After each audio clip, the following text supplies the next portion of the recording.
We'll start with, we'll open the commission meeting and start with the invocation by Bishop Simpson.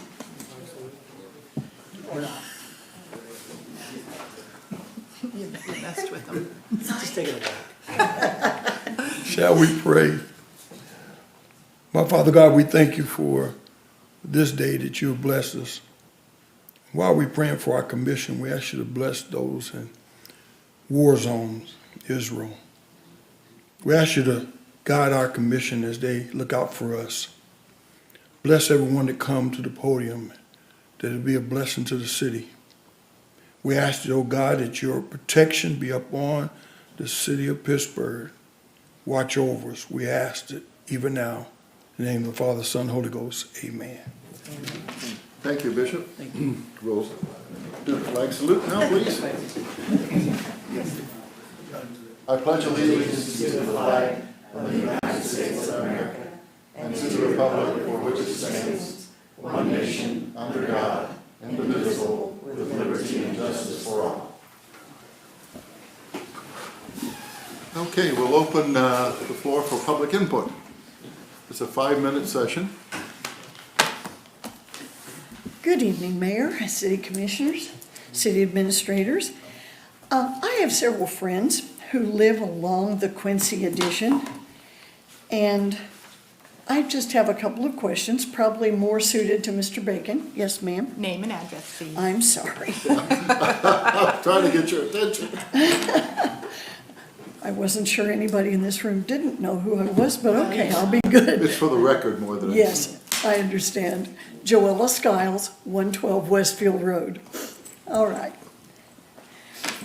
On Tuesday, May 10th, 2022, there was the disposition of bids to the Amino Brothers Construction of Kansas City, Kansas, in the amount of $5,373,899.07. At that point, it was announced that the Quincy addition was to be completed in September 2023. Then later, I heard Mr. Bacon say that the completion date had been moved to December of 2023. My question, I guess, because several friends have texted me, emailed me, talked to me, and they know that I come to the City Commission. And they were just asking what the progress is, because those people who live along Quincy have noticed that there were quite a few days that would have been primary construction days. I mean, the weather was perfect and nobody was working. So I was just wondering what the update is, when it's really supposed to be completed. Any information would be appreciated. Thank you. Thank you.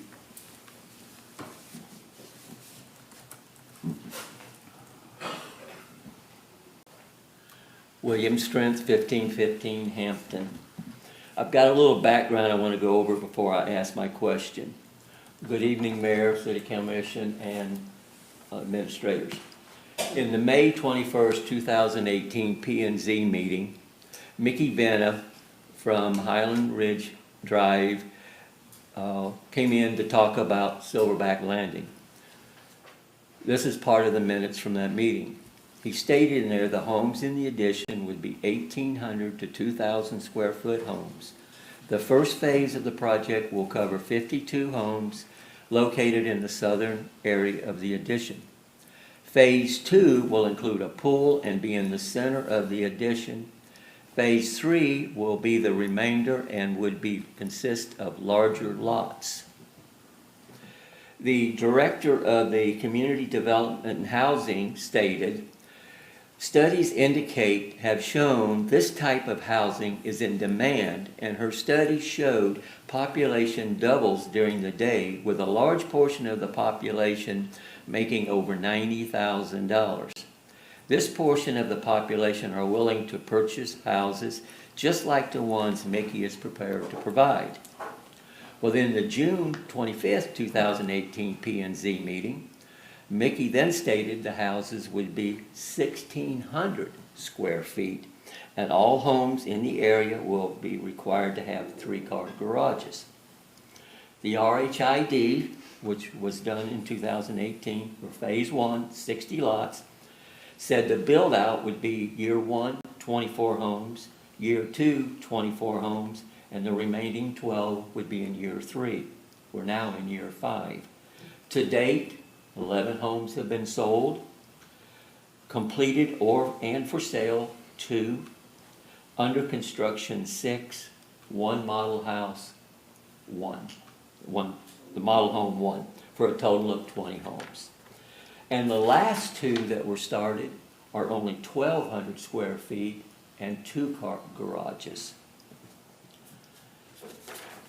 In the past, I've been chastised, and this was in May of 2018, because we said we were blindsided about the plat.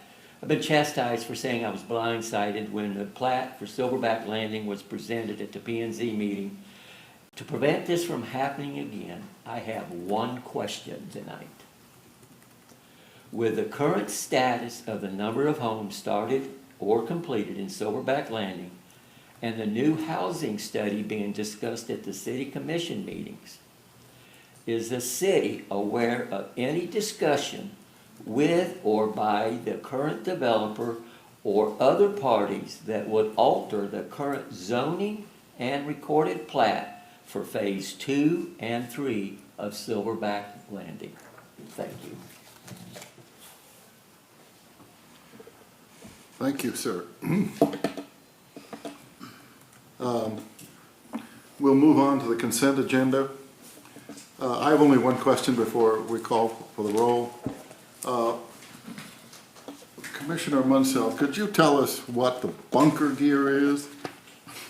Yeah. Yeah, Well, I could do, or Chief Attorney could tell you if, you know, I've been out of it for a while. I think I remember what it is, but,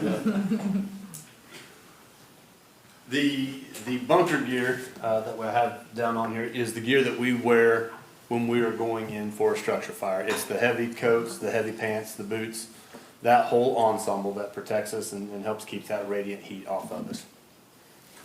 Okay. And I assume the boots are, that goes with it, right? Yes, yes, yes. The whole. We generally, when we talk about our bunker gear, we're generally talking about our coat and our pants, but our boots are there, our helmet, the Nomex hoods, gloves, it encompasses all of that. Okay. but Taylor, while you're up there, I wasn't gonna ask you this, but should we wait till we go to consent agenda and call him back up, or? No, that's. All right, so tell us about what you're buying, what you're gonna do with what we have and your plans. Okay. What we're doing is we are wanting to get on a program of new bunker gear, and that way we keep our guys in quality equipment that isn't torn up, isn't burned up. It's within the age that NFPA says it needs to be. So what we're doing is we're kicking off a rotation. It would be it's a 10-year plan that we've put together, but kicks off this year with 22 sets of bunker gear. To get all of our newest guys whose gear wasn't exactly tailored exactly to them. It fits them and it works, but it's not tailored specifically to them. So what we're doing is we're gonna kick that off, and what would like to do is get 22 sets purchased this year, and then start in on a rotation that we have planned out for the next several years. And what are you gonna do with the stuff you got now? Yes. So every firefighter, we like to keep 2 sets of gear. That way, if we have a set that gets used, it's wet, it's dirty, we can get that contamination off of it and wash it. But in the meantime, they have a clean, dry set that they can put on. Coming into the wetter months, the winter months, that is essential. Nobody wants to climb back into wet gear that's cold and dirty and stinks. So we keep 2 sets for every firefighter. The remainder of that stuff, we're going to look at, we got a lot of volunteer departments, so we're going to look at kind of getting that distributed out to them. It is a donation, because you can't, liability-wise, you can't sell this stuff to them, but they can use it when they don't have the funds to purchase new themselves. So, Thank you, Taylor. you bet. Thank you. Okay, we'll need a, Move to approve the consent agenda. Second. it's been moved and second to approve the consent agenda by roll call. Brooks? Yes. Height? Yes. McKnight? Yes. Munsell? Yes. Sigley? Yes. Consider the following. Disposition of bids, East 27th Terrace and 27th Street reconstruction project. Consider staff recommendation to award the bid for the East 27th and Terrace 27th Street Reconstruction Project to Hecken Wicker of Parsons, Kansas, in the amount of $923,139.58. Approve or disapprove the recommendation. Good evening, Mayor and Commissioners. So we took bids the other day. This project is two parts. The first part is this stretch along the south side of Walmart between Broadway and 27th Street. This project consists of removal of the existing concrete paving and pieces of curb and sidewalk along this area that have deteriorated over the years. This section was installed and then Route 93, and it's a high use road, gets a lot of use that way, so we're gonna replace that concrete paving. I've got some better photos that really show how deteriorated, and it's broke up pretty good. So that is this section of the road. The second part of this project is in the industrial park. We've had some settlement issues over this box culvert, and we're replacing a section within these concrete panels inside of this section that have settled and are offset, and gonna repin those panels back where we get the industrial traffic coming across this box culvert. And that's the scope of the project. Will either one of those two jobs be closed completely, or we? No, the Quincy will be, sorry, the Quincy, I'll get there too. But, no, we will be, the 27th Terrace has to be open one lane at a time, to allow the industrial, AZZ, they have to exit through that route.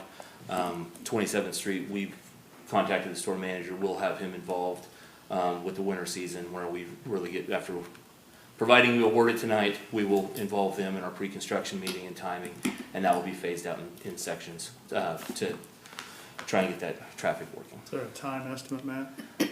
They're looking, we'll have to get contracts awards and, those going. I know that they're ready to go. They're asking me before bid, they're ready to go, so it should fit in there. I believe we've allowed 120 working days on their contract. If we have a mild winter, we get in there and get her knocked out. Will the same bidder? Same contractor was low on both projects. Yes. Simultaneous, working on both jobs at the same time, or? That was the goal to be able to, that's why we set it up that way, that we could award each one individually, or if the contractor could do it, to be able to phase it, because you have to wait for curing times on concrete and be able to possibly get some savings in mobilization of equipment to the project.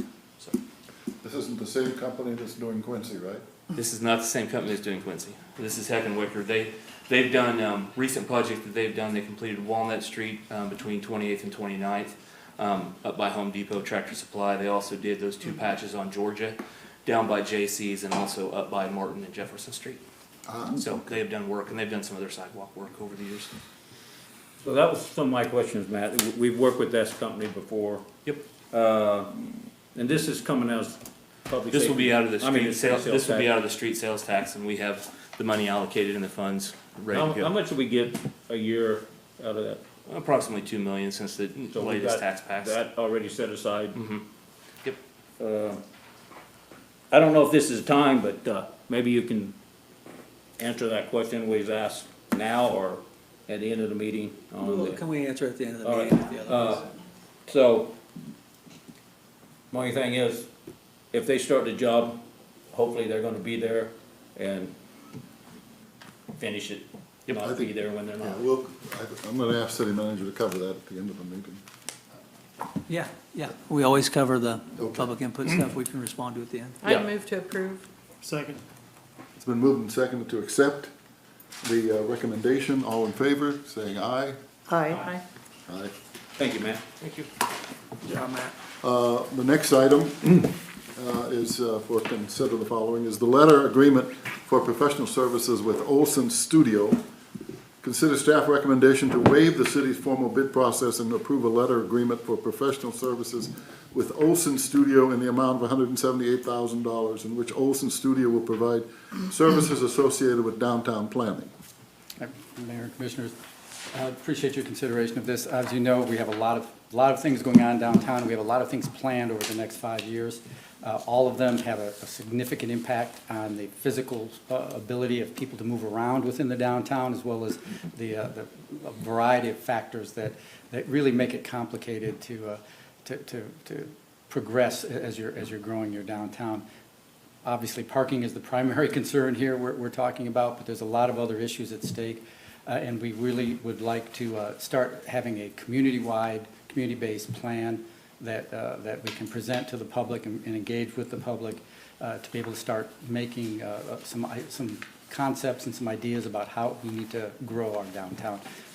Olson has been, the Olson Studio was the group that did our land use plan.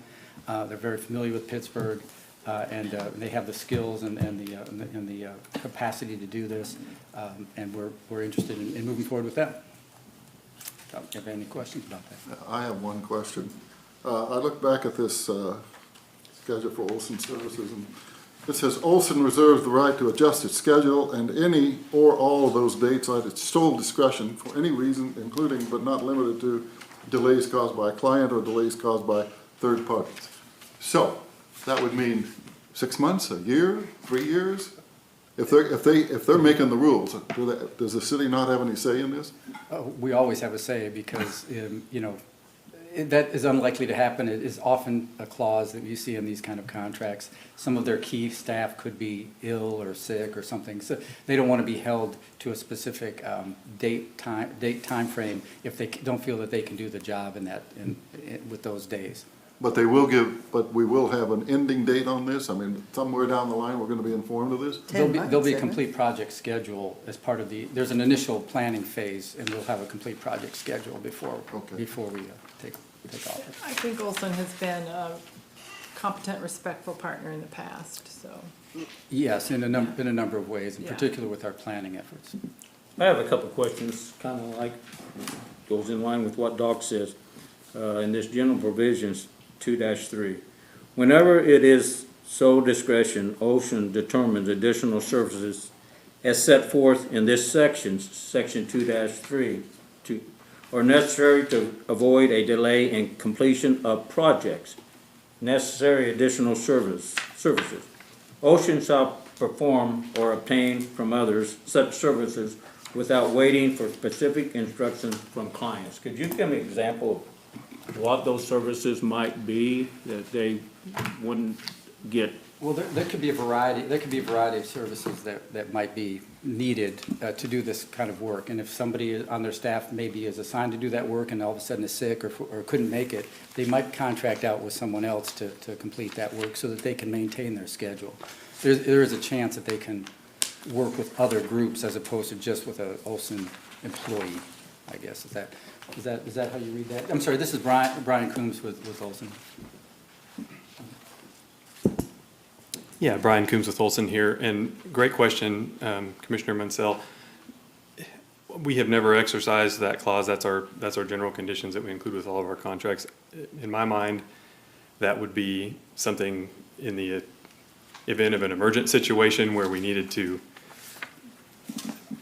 take care of something for safety reasons or for. Like a building collapse or something? Yeah, in this case, I really don't see a situation where anything like that would require, in the event of additional services being needed, we would be in full communication with Jay and the team in advance. And typically, in the event that we're working on a project or a contract and we do identify the need for additional services, we really define that scope and we negotiate a fair fee with the city and get their approval and your approval if required, before moving forward. So that's the typical. Yeah, but that's not how this reads. You would do that without getting specific instruction from a client. So that would allow you to do that without getting bids or?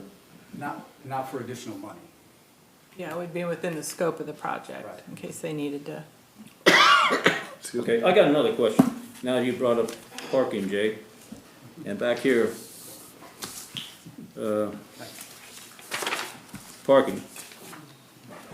Olson will complete a parking study as part of the plan. And then the purpose of the study will be to review existing parking conditions, identify planned growth with the downtown area, and determine if additional parking is needed. Well, there's not an if. If you do more things downtown, additional parking is needed.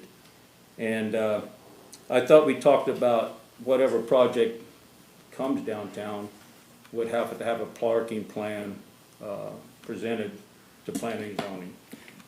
Absolutely the case. Every individual project will have to have a plan or that meets our needs around that. Of course, the downtown, we don't have parking restrictions in the downtown zone, right?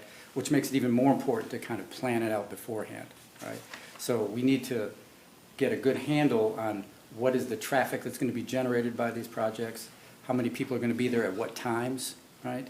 And then kind of coordinate the available space and identify the space that we know is going to be needed. And we know there's going to be more. You're absolutely right. I have one more question, and it says Ocean will consider the following scenarios in the study. This parking study will evaluate parking needs for typical weekdays, and you already said that. But existing parking accommodation will be revealed, adequate parking, you already talked about that. But there was something else in here that kind of drew my attention, and that was, we're talking about Pitt State Block 22 hotel development, that's already happened. Pitt State University PSU Business School, that's in talks. But I'm confused with a convention center. I know we paid for a study back in April 28th, 2020. We did a feasibility study regarding a formal conference convention space in Pittsburgh. The price of that study was $39,500. It's split between the city of Pittsburgh and Convention and Visitor Bureau. And that study showed that the best place for a convention center, they looked at hotels on the north end of town, they looked at Memorial Auditorium, and they looked at the casino. And the result of the study says the best place to have a convention center is at the casino. So I'm concerned where does the convention center, when did that come up? When do we decide that's where it's gonna be, downtown? Well, there's still a need for a conference center. We feel that there's still a need for a conference center in Pittsburgh. The reason the conference center was put at the casino was because there was already an existing hotel there.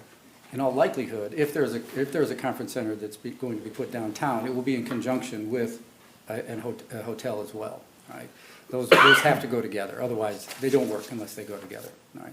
So the plan would be to get in front of, if we're going to have a conference center, what would that look like? What would be the parking requirements for that? What would the layout need to be for it to make sense in the downtown?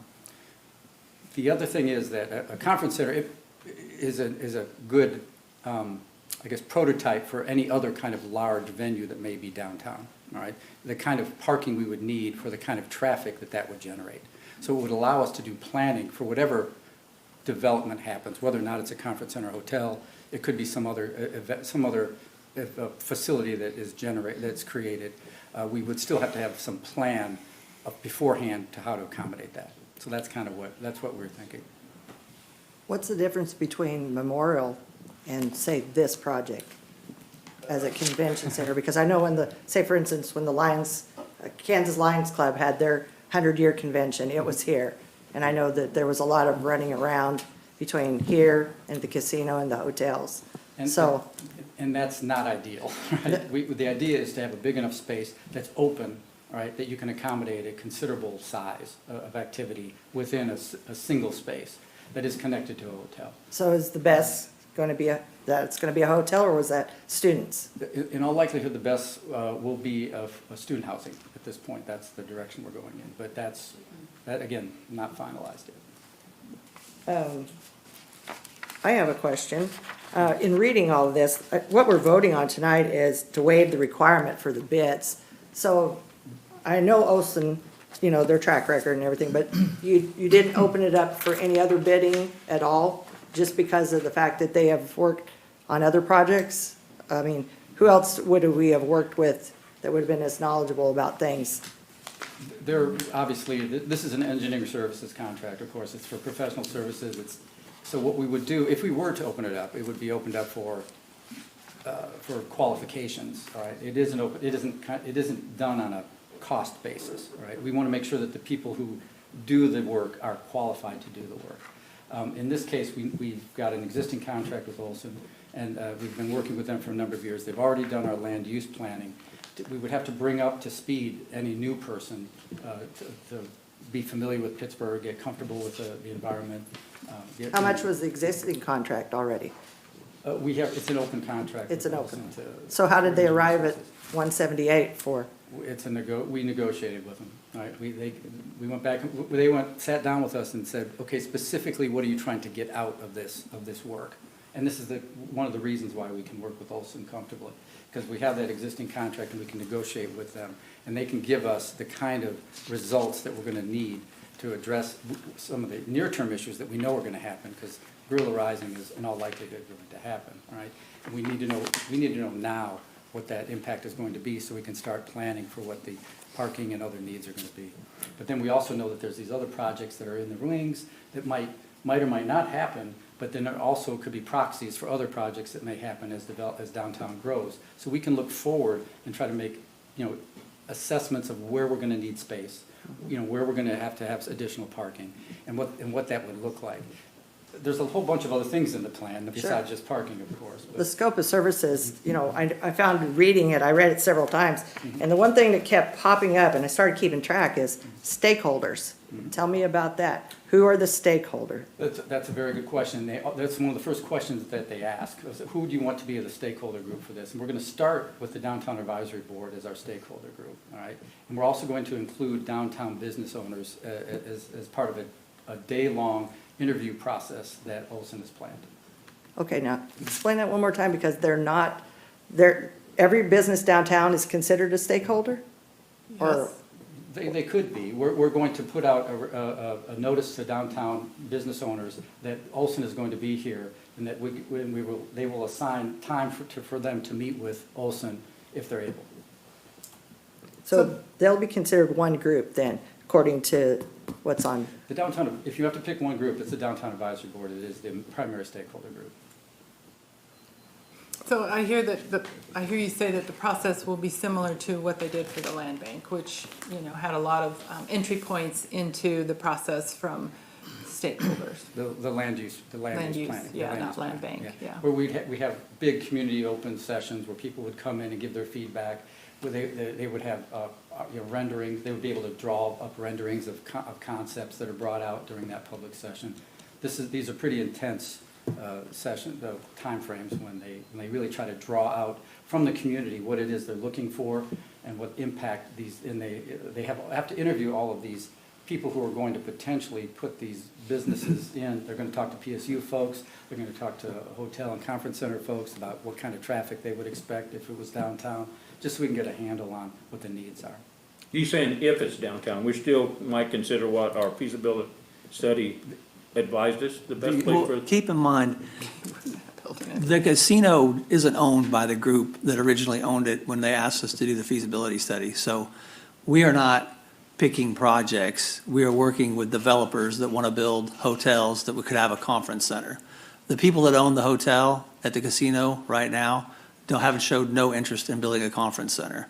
There's several other people that have approached us about building a downtown hotel and wondered if we would like to have a conference center with it. So that is right now where we're looking. That's where the majority of the businesses are, and that's where the activity is. But this study is being done by Olson, because Olson is a local engineering firm with a big sign right on Broadway. They moved to Pittsburgh. We've had a contract with them for a long time, and we're very comfortable with Brian and his entire group. They've worked with us on a number of things, and they will continue in the future. But we continually hear, where's everybody going to park? You can't talk about parking without talking about how the traffic's moving. So Jay's put this in place about a year ago, trying to convince me that we need to spend a couple $100,000. And we're at the point now where we have the money. We have one big project announcement, which is the big Guerrilla Rising project. We know that's going to happen.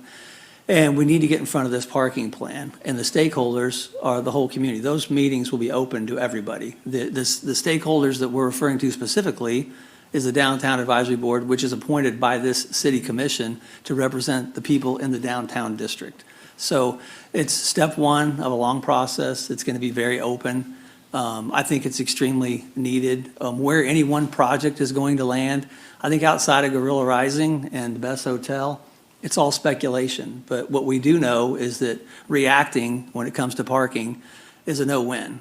we always get hammered for, hey, this project's coming, where's the parking? This is a chance for us to get in front of it, and if somebody does show up and wants to build a hotel and wants to partner with us on a conference center, we'll have a lot better idea of where maybe that should go, rather than just having them say, well, you pick a lot and we'll try to find parking for it.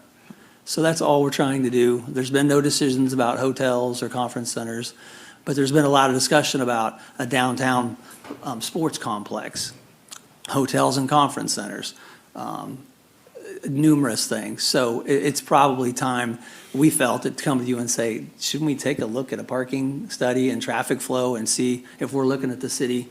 The city was constructed a certain way over time. It may not be, all the roads may not be in the right place, but maybe some of them should be one way.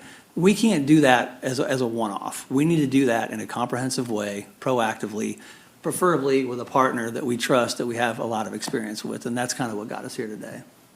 Interesting side note about the conference center, when the ownership changed with the casino, and the interest in the conference center waned, we reached out to some hotel people, and they actually said that they would prefer to have a hotel and conference center in the downtown, and that doesn't, usually there isn't land available for in downtowns. So they were kind of enthusiastic about the Well, concept. I'm just going by what our feasibility study showed, and I didn't see that they preferred to have it downtown. I didn't see that in the study, but I guess you said they said that, so Yeah. we'll see. Okay, thank you, Jay. I'd move to approve. Second? Been moved and seconded to approve the letter of agreement for professional services with Olson Studio. All in favor, say aye. Aye. Aye. Okay, moving on to resolution number 1271. This is consider approval of resolution 1271 relating to the implementation of a code of ethics policy for City of Pittsburgh elected officials and employees. Now, if you want, I can read this whole thing, which will take, I timed it at home, will take 11 minutes. Or we can pass it, and then there'll be a copy available at the city clerk's office for review and reading anytime you so choose. Jay, Go ahead. Jay, I have a question. We've applied for CBDG grants in the past, quite a few. Why now code of ethics whenever we have like the handbook and, everything's in place? Why now? Where does it state in there that we need this? It has not come up before, but it is in the guidebook that you're supposed to have a formal code of ethics. Now, we do have a code of conduct for employees. What we haven't had in the past is one that has been for the elected officials and the employees. It's been formally passed by the city commission, which actually kind of surprised me. I was surprised we didn't have that. Tammy and I both did some research. We couldn't find anything. So the purpose of this is to meet the requirements of the CDBG grant. And frankly, I'm surprised we hadn't done it in the past. Me too, because if it was required, it would have been there. And we've received the grants in the past. And the only difference that I could see between the code of conduct and the code of ethics was the difference between actions and decision-making. So I know this sounds weird, but what's the penalty for violating this policy by elected officials or employees? It's only that has been. Peer Certainly reviewing? whatever you decide to do as a governing body, but also it really is the state and federal law that is ultimately which would have applied anyway. Well, it's written well. I mean, The beauty of it is, very nice. I don't think there's anything in here that we're not doing already, so. Yeah, that's what I meant. Why, Makes it kind of easy to. it's a box you have to check. So you modeled this, this is a template from, I appreciate you saying it was well read, but I still. Oh, it is. I mean, it's I very- stole Topeka, so. yeah. Yeah. Well, yeah. Okay, moving on. I would move to approve. Second.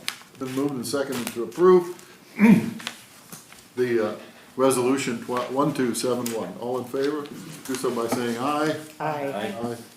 Okay. Now, get back to where we were here. Non-agenda reports and requests.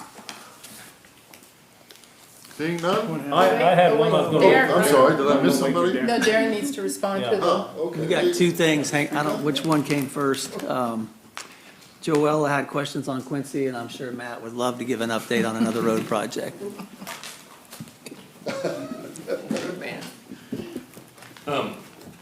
So, to answer your question, the award of the contract was on May 24th, 2022. The notice to proceed was issued July 11th of 2022. It's a 300 working day project. There's only, so July 11th would have been 365 calendar days. We're on a 300-day working day. There's 250 working days in a year, approximately. The contractor currently has 79 working days remaining. There was a month in there.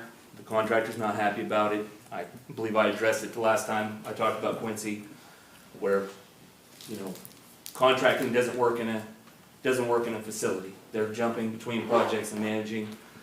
Some things got out of whack. They are going right now. They have got after it. They have cut all the grade. Again, as I stated earlier, the utilities were put in, the storm lines were put in. So when you saw them show up a week and a half ago, they got in and really was rocking and rolling, cutting the grade. They got the geofabric down, the rock is down. That keeps us from getting hurt by the rain. They are prepping their paver up right now. The plan is for 2 passes. And when I talked to him yesterday, he hopes that they will be laying concrete middle of next week on the main lines. Obviously, they have to they'll lay one stretch, they'll get in, have to let it cure, jump over to the other side, do that, come back, pull the curb and gutter. They still have contract days. I know there was a gap in there, but they are moving, they are working. We're gonna get this thing done, and they wanna beat winter just as bad as anyone else. Even where they have working days remaining, as a contractor, you still have equipment, you still have costs, there are still occurring costs. Every day they're not working, they're not getting paid either. So they don't wanna be here any longer than anyone else wants them here. They, you know, It's gonna be they're still nice. going. There's things that, you know, with the working day, again, when we started the project, we shut down a 50-plus-year-old 24-inch water main. The city was part of that work and the valves. That delayed the contractor because of valve issues. I don't know if anyone remembers that horrific experience like I did, but it was a bad deal, and that delayed the contractor significantly out of the gate. Other things out of their control, we put in a new rail crossing signal. That was done by the railroad contractor's contract.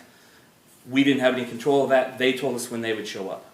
The contractor that was out of his control, and some of that was changed some of how he could get work done. So I think what you're saying, Matt, it's a complicated project with lots of variables, and Yeah. they still have 79 working days. That is true. And they are diligently trying to get this done. Is that gonna include everything, the road, the sidewalks, landscaping? Their concrete crew is down here trying to get going on getting the sidewalks put back in. They're big long runs of sidewalk, so we should be able to lay quite a bit of that. You know, they've done a lot of the grading work in preparation for the sidewalks.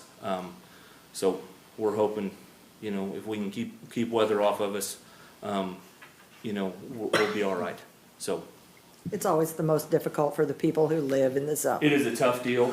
We appreciate their patience. It's a tough deal. I do appreciate the patience. It's tough when you have this construction zone and everyone was still driving through it. It's like it was a regular road. You know, I mean, we still had semis getting down in there. It's a tough deal. And everyone has their own thumbprint and driveway and notice to access. So, I mean, those are the things that you can't just blow and go because you gotta reset people into their driveway. Well, man, I was talking, just like Joella heard from people that live there, and I'm sure we all have. There's a house that, the way the ground sloped and the rains that we had flooded the basement. If there's any damage in the basement, who's responsible for that? She will get with Tammy and we have a form to file a claim, and then that will pass through insurances and they'll take it out of our hands. And that's been shared with her. Mhm. Yeah, that has been shared with her. Well, I didn't know, that's why I asked, Yeah. so, good to know. Yeah, I can she pass knows. that on. Yep. Thank you. You want to do, or you want Matt up? No, that's not Matt. Yeah, so Mr. Strength said what this one question was, is the city aware of any discussion that would alter the plat? From 2015, I mean, this is 2023, it's been 8 years. I personally have been in discussions from time to time about combining lots, putting in the playground. I don't know if there's a specific question Mr. Strength has, but I would never say no. I would enforce that there is a plat on record It has been 7 years. The market has changed substantially in regards to housing. Houses are a lot more expensive due to the increased supply chain problems after the pandemic, as well as interest rates now. So as with this project, and hopefully the contractors on Quincy and anybody else that we do business with, I think we need to keep an open mind that things don't usually go as planned, and that people have alternatives as they go through it. But I'd be happy to answer a specific question, but I don't. But I would never say no. I mean, there's always a discussion about, lot splits and lot combinations, and would this house sell, would that house sell? And Kim's only been here a hot minute, maybe a year, so I don't think most of this would even. So I have just one question. Yeah. Is it, the developer has the ability to change the floor plans as well as the areas of the houses? That doesn't have to stick to anything that they agreed upon previously?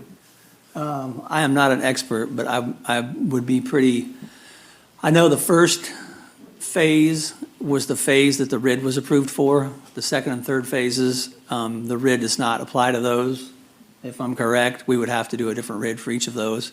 I would think through that process, yeah, there could be substantial changes to a number of items in there, probably from infrastructure layout to lot sizes to whether they were multifamily houses, whether they were single-family homes, how big they were, if they had basements. But Dexter's not here, and Dexter is definitely the expert, so. Pete Earls may be sitting back there. He just returned. I forgot, Pete got back in town today, but. To answer your question, your zoning is all that applies in all reality. You're zoned R1, R2, or whatever, that dictates the minimum size of your lot. Yeah, a developer comes in and he tells you that this is my plan. And that's what he starts building, and he finds out, that, like he said, it costs too much money or they're not selling. So you switch gears. It's still an R1 area, and he still fits that category of what is that R1. The only way that you have a certain house that you're gonna build is if you do a PUD, planned unit development. This is not a planned unit development. Planned unit development, you come in and you say, this is a house we're building. These are the only options, and this is what must be built in these areas.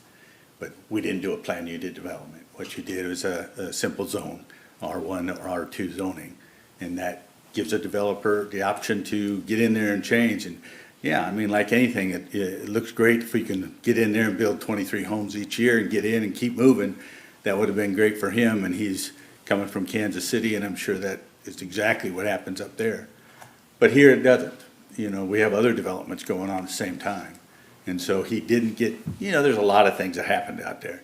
But nevertheless, the developer's out there to make money, and so he's gonna change the house plan to what people want and what people will build, so. But currently, he's meeting zoning requirements.